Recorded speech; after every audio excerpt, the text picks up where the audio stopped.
right, my name's Louise Larson, and I run August Consulting. I help families on the road to college, and this is my webinar for November of 2025. I'm going to have my usual news and notes, and then I will do a deeper dive into portals. What are portals? If you sent your college application in an era where you mailed it in with a stamp, you probably didn't have a portal. So, I'll talk about those, how they've changed things and how why they are so important. So, here we go. So, a fair amount happened in October in college admissions that I feel is worthy of discussion. And so, um, all right, so let's talk about growth. The North, the University of North Dakota and Indiana both have seen really meaningful growth in an era where a lot of colleges are having a hard time even maintaining their numbers. They have seen growth. The University of Illinois, Urbana-Champaign also reached an enrollment milestone. They had a record-breaking class this year. They enrolled 9,207 students. That is up almost 200 from last year. For the first time in their history, their undergraduate population is over 60,000 at 60,848. I'm sorry, not undergraduate. Undergraduate, graduate, and online students has crested to over 60,000. So I wonder if we'll see more and more growth around public schools. One of the changes in the current administration is that you cannot borrow as a parent indefinitely. It is capped at $65,000 a student.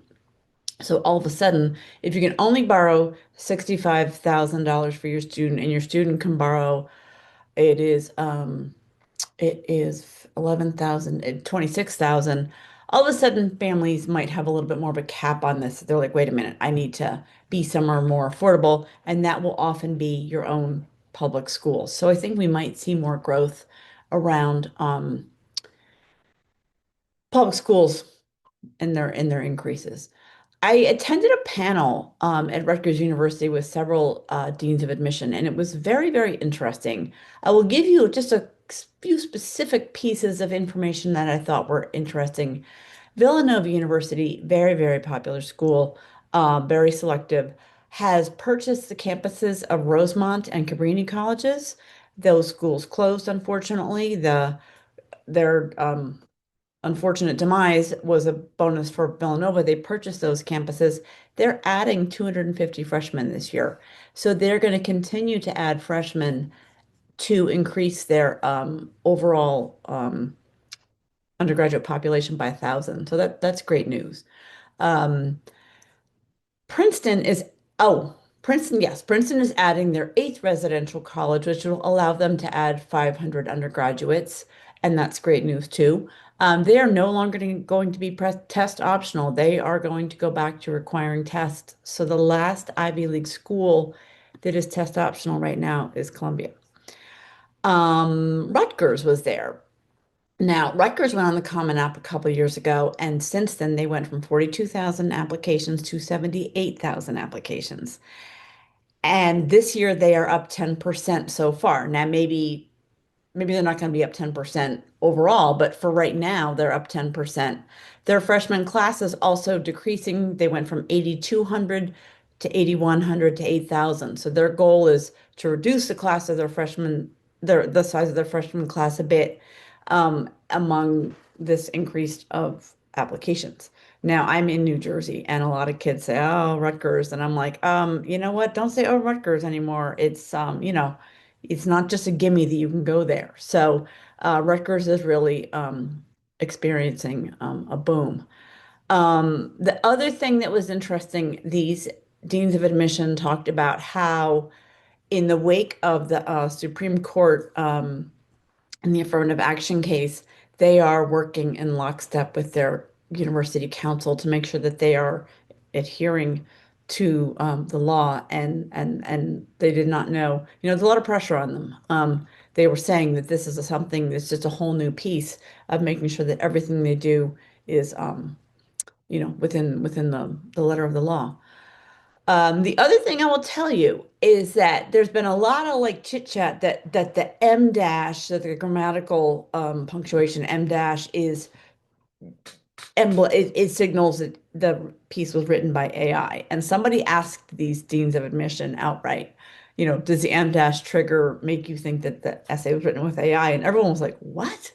Never, no. Like, and one guy was like, I write with the M dash like too much myself. But they did say if they think a piece is AI, they might run it through a checker. So um, it's just more important than ever to just tell your story honestly and openly. And um, if you're a parent wondering, my kid's essay needs to be more polished, I would almost say, let it be a little less polished. Let it look like, okay, a teenager wrote this. Um, So, most recently in the news, there was a big article about Tulane in the New York Times that a school in Colorado, I believe it was called Colorado Academy, was told that they would not accept early decision applications from this school because somebody last year broke the binding early decision agreement from Colorado Academy. And this was a big article in the New York Times. And I believe I put it on my Facebook page as a gift article, so you should be able to access it if you want to read it. I try to put everything I reference here on my Facebook stuff so you can read what I'm talking about. So, this is not good. I mean, the whole thing is not good. And then Tulane rebutted and said we let 50 kids out of their ED agreement because of financial issues. And nobody would tell the specifics around this kid from Colorado Academy, but apparently there were four other schools, and Tulane didn't say that they said they didn't say they can't apply AED. They said they've put those schools on an ED pause. And I was like, okay, but so you're not letting them apply ED. So this has been something that has not been documented on the record, but that colleges will blackball or shy away from admitting kids from high schools where the previous year somebody broke an ED agreement. And I think that this Tulane article is going to motivate um, journalists to look at this more closely.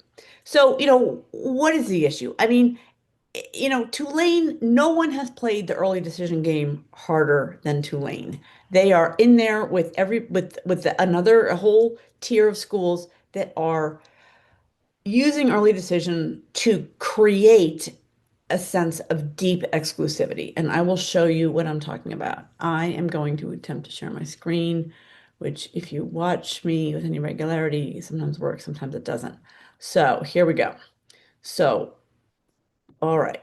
Here is Tulane's. And this is not from me, this is from Big J Educational Consulting. So you can go to their website and see this yourself. Tulane University. They admitted 59% of their early decision applicants. They admitted 11% of their regular decision applicants and 62.9, so essentially 63% of the freshman class was admitted early decision. Now, in the Tulane rebuttal, they said these Colorado Academy students are welcome to apply early action or regular decision. I mean, into your 11% admit rate. So and I'm going to talk a little bit more about this, about selectivity and what is driving some of these decisions.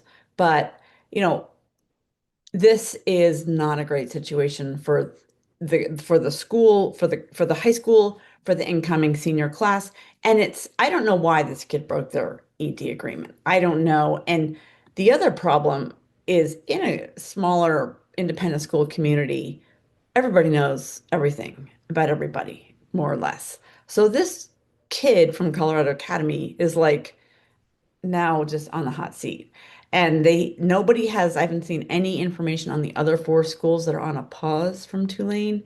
Um, but, I've talked about early decision. It's problematic. The only students who can really apply early decision are students that are highly resourced, that know they can pay the full freight ticket, or that generate so much need that they will be supported in the school. The problem with the under-resourced kids is they often don't have the information to say, hey, you know what, you could probably go to a very expensive school and they will meet 100% of your cost to go there. So those kids often don't have the information.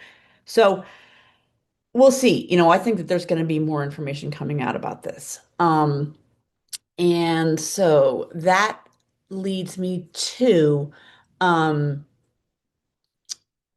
I was on another, meeting with another person who had just retired as the head of director of admissions or, dean of whatever. They all have different titles, but he left a small liberal arts college, and he said these are grueling positions.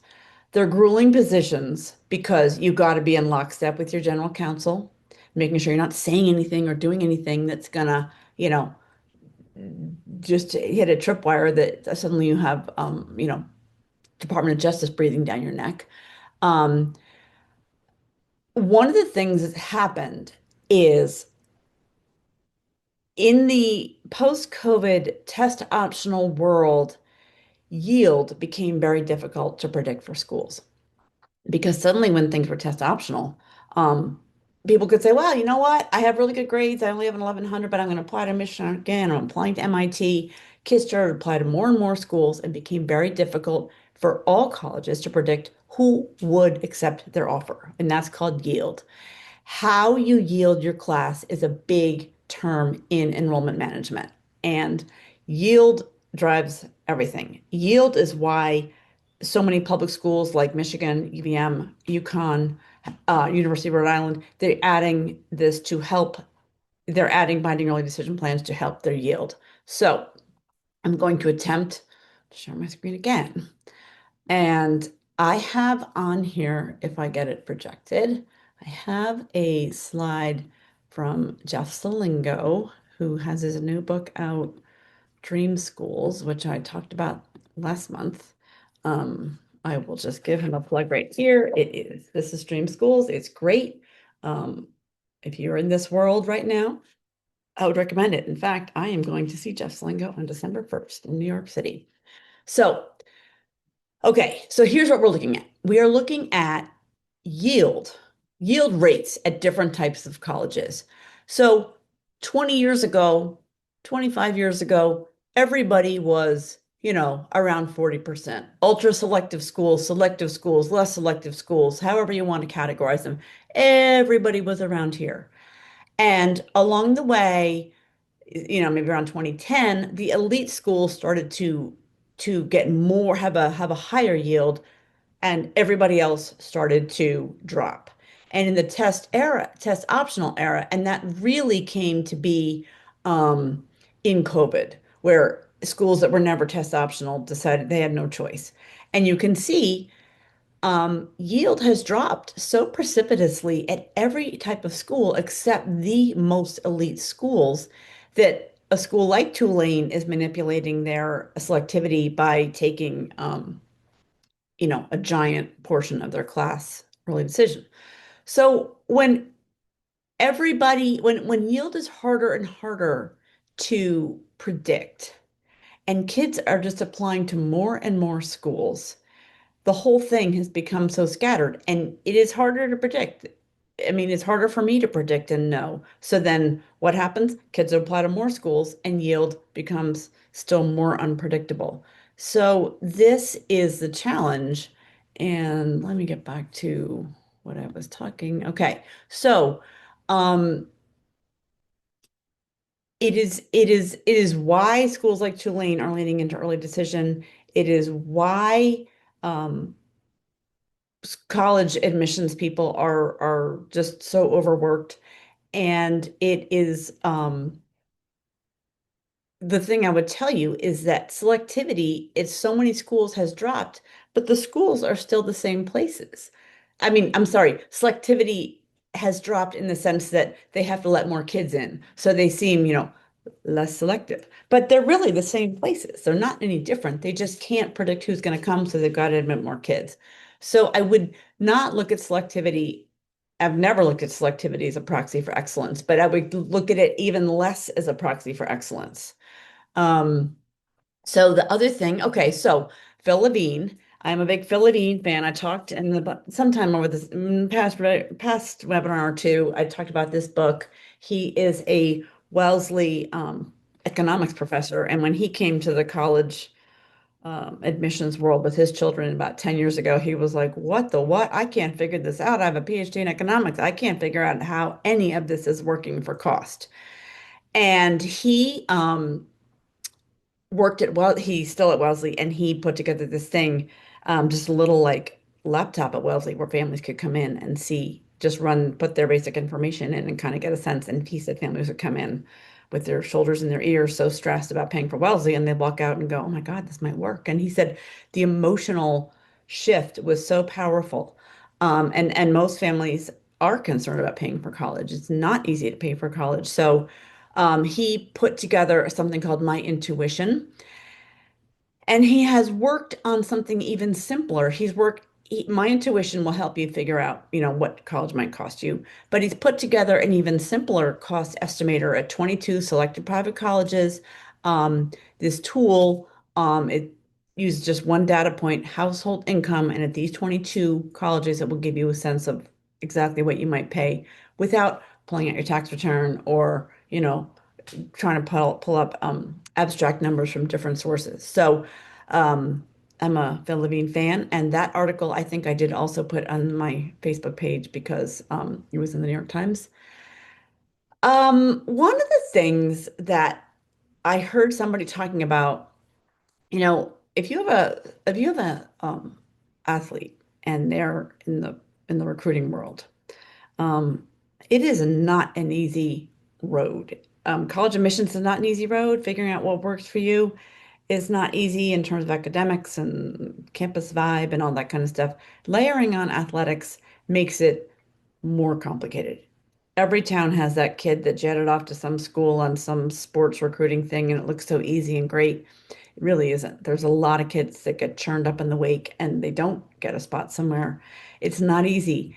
And I heard somebody, I was a coach or some, I don't know what I was listening to, but with the new transfer portal for athletes, it is even easier for coaches to go in and pull in a more seasoned athlete onto their team than to go recruit a high school kid. The kid in the transfer portal has a little more experience. They know a little bit more about what they want. So coaches are leaning more on the transfer portal than going around and like trying to figure out what high school kid might fit into my program. So I thought that was interesting because it's never been easy to be an athletic recruit. And I think that if coaches are leaning into the transfer portal, it's going to be, even harder to become, to kind of figure out that right fit, right team, right coach, right academic program, and all that. Um, there is, we talked about early decision at Tulane, and but there's even a new thing called ED0. So there's usually ED1, you apply November 1st. Um, there's ED2 at some schools. It's usually the regular decision deadline. There are two schools offering what is called ED0. Now, one of them is University of Chicago. So you can apply to University of Chicago. I forget when it opens. It might open like August 1st. It's a rolling ED, and they will tell you within 3 weeks or by like October 30th if you got in ED. The criteria for applying is to have attended any University of Chicago summer program. So you have to go to a University of Chicago summer program, and then you are um, eligible to apply to their ED0 plan. So if they don't take you ED, they will tell you before the ED1 deadline. So, you know, it's a whole nother little lever you can pull if your kids attended a U Chicago summer program.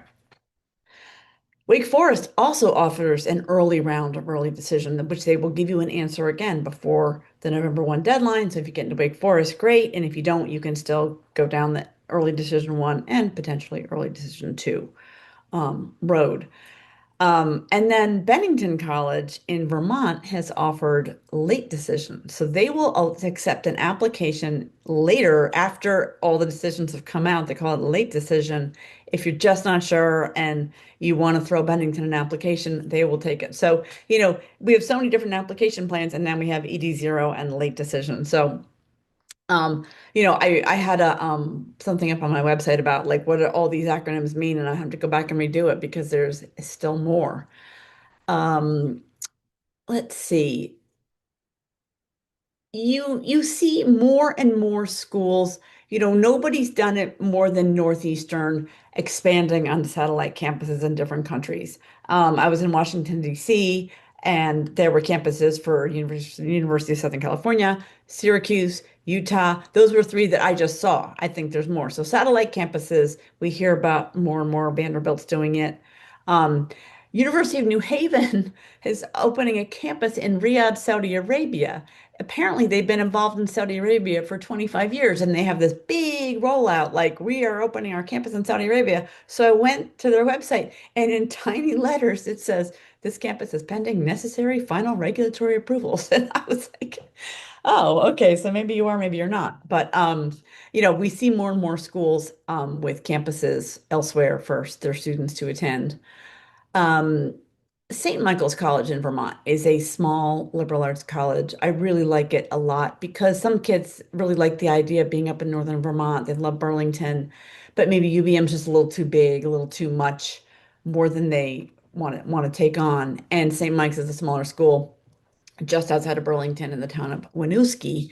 And I was very excited to hear about this. They are not giving merit aid anymore. They are going to charge you the cost of your state flagship, which is fantastic. It's just like there's no mystery, there's no confusion. What are they going to give me?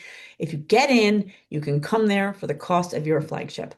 They are instituting rolling admission, and this is a great opportunity for kids to send in an application, maybe get a yes, know that they've got an affordable choice on the table. And a fun fact, they have their very own fire station. So St. Mike's kids run their emergency response. The Common App has had a 41% jump in applications since COVID. They are up 5% from last year and a 2% increase in apps submitted per student. So that means probably more kids are applying, and there is an increase in the applications, the number of schools that they're applying to. That's early in the season, but if they're up 5% from last year, probably means more kids are applying. We continue to see big cuts, and University of Chicago posted that they have really mismanaged their finances. I think it's one of those places that, like, they're kind of rarefied air in terms of the admission pool and the really smart people that are all there, and maybe they didn't quite handle their finances well. Duke's talking about a 10% cut in their finances.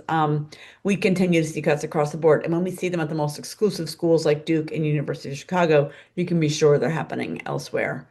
Um, International students, international student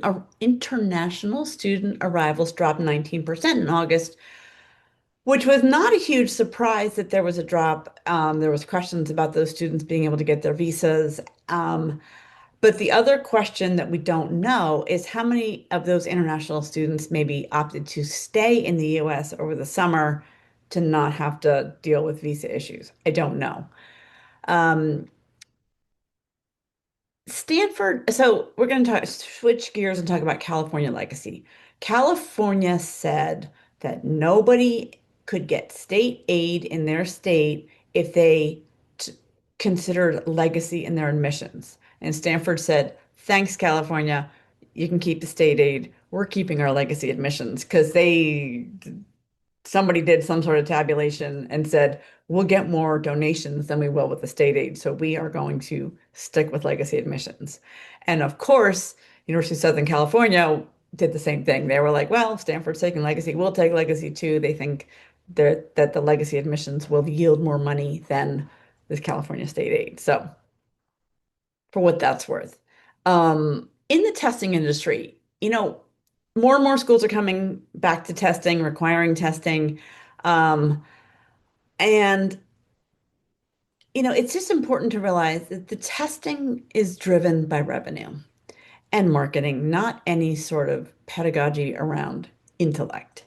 And it breaks my heart when kids say, I'm not good, I don't have good test scores. It doesn't really mean anything about you. It just it's just part of this process. And it's really important that families and kids detach themselves from testing being a marker of their potential success. Yes, I understand. If you want to go to a really selective school that requires scores and you can't, break 1200, maybe that's going to shift where you go. But it doesn't really shift who you are. And it does break my heart when kids say, I'm not good because of my testing. It's just not accurate. Um, let's see, anything else? Oh, a couple more things. Okay. So, University of Arizona announced that they are prioritizing their in-state students to better meet their need. They intend to enroll fewer out-of-state students and offer less merit to those who do enroll. So, if you're looking at University of Arizona and you're not in state, good to know. If you are in state in Arizona, there might be more options for you there. Um, the other thing, the last thing, and I'm going to double check. If I haven't posted these on my Facebook page, I will. Um, let's see. There is another what do they even call it? Antitrust. There's another antitrust um case around the consulting companies that put together algorithms for admissions and merit scholarships for colleges. Now, there's this whole, in fact, where is my book? It was a really good book. I'm gonna have to figure that out. But what book I'm talking about? It was about enrollment management and how there are these consulting companies. There's three or four of them, and out of out of need, just about every college in the country is using them to help determine how much merit scholarship they should give, who they should admit, and so violations of it says here, um, colleges that agree to use a common pricing formula or algorithm or knowingly do so through a third-party company are likely violating antitrust laws. Um, and violations of antitrust laws could occur even if competitors were not discussing pricing if they're delegating their decision making to a software algorithm or an algorithm that results in the exchange of confidential pricing information. Um, and this is kind of the industry behind the curtain. These companies dictate how much you're going to pay. So um, that will be interesting to see how that shakes out. Um, So I think that is kind of all the news that I had, which is a fair amount. Um, all right, now we're going to talk about portals. So give me a second. I just wanted to see if I could grab this book because it really was. Here we go. I got it. Hold on.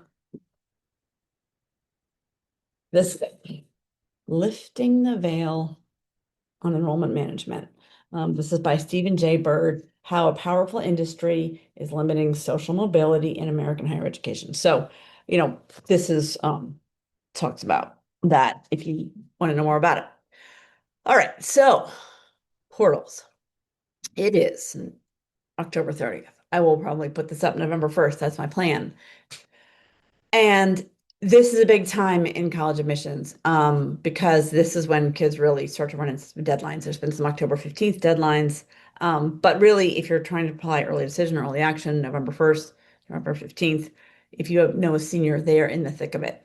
And so, what is a portal?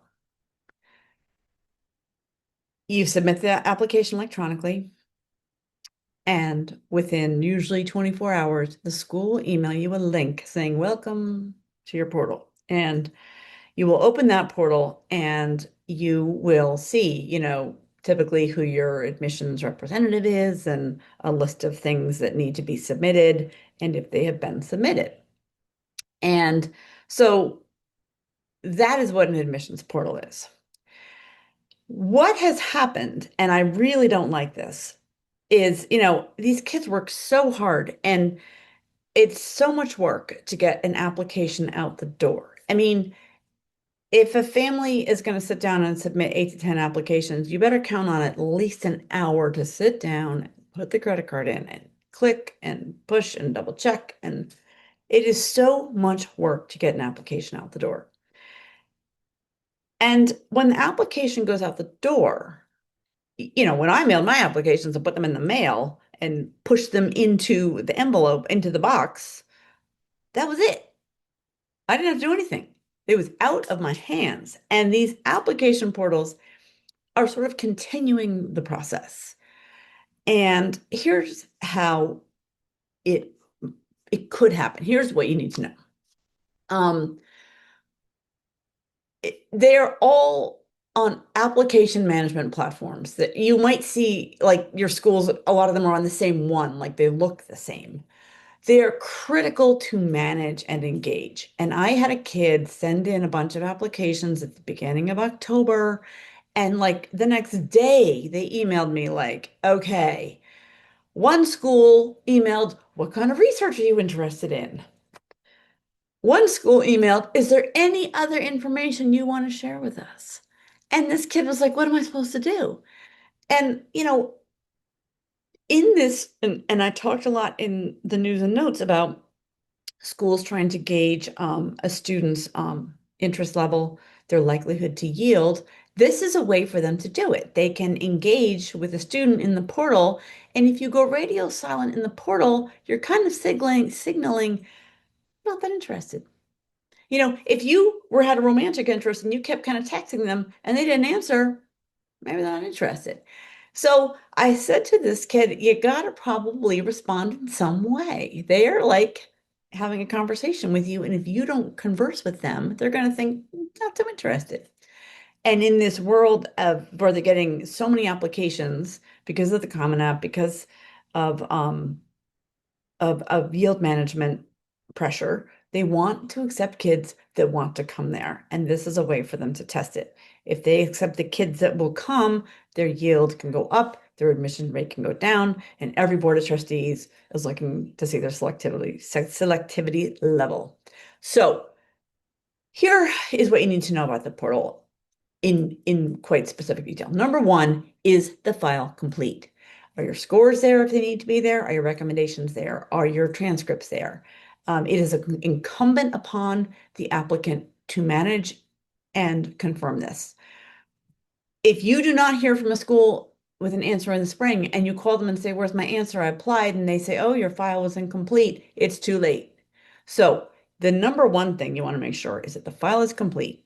And most of the time it comes together. It can come together. It could take a little time for everything to meet up in the electronic file, scores, recommendations, etc. But after a week or two, if it's not there, you need to start dealing with it. I've seen issues where siblings files crossed, where information for both twins went to one twin's file. If your name is, Taylor Johnson, and or and there's a Taylor, Johnson with two N's and the files cross, it could be just you have to make sure that the file is complete. Here's something else you might see: more writing. Some schools do not have an essay in the Common App, but then when you apply, they say, here are our essays. I loathe that. Put the essay in the Common App. But you could say, oh, great, I'm applying. And then they send you, okay, here's our supplements. If you don't do them, you're certainly not going to be considered for application.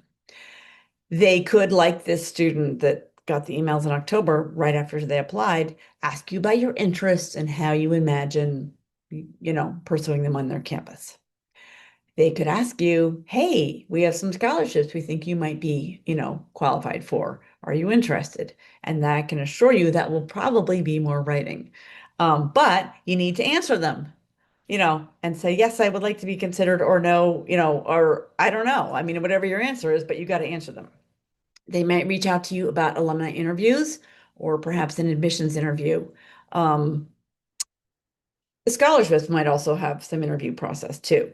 Some scholarships, I mean, I'm going back to scholarships, might even have an on-campus component to it where I've seen kids with like full ride stamp scholarships going onto campus to, per final evaluation. So scholarships could have all sorts of pieces to them. Interviews, again, might come through the portal.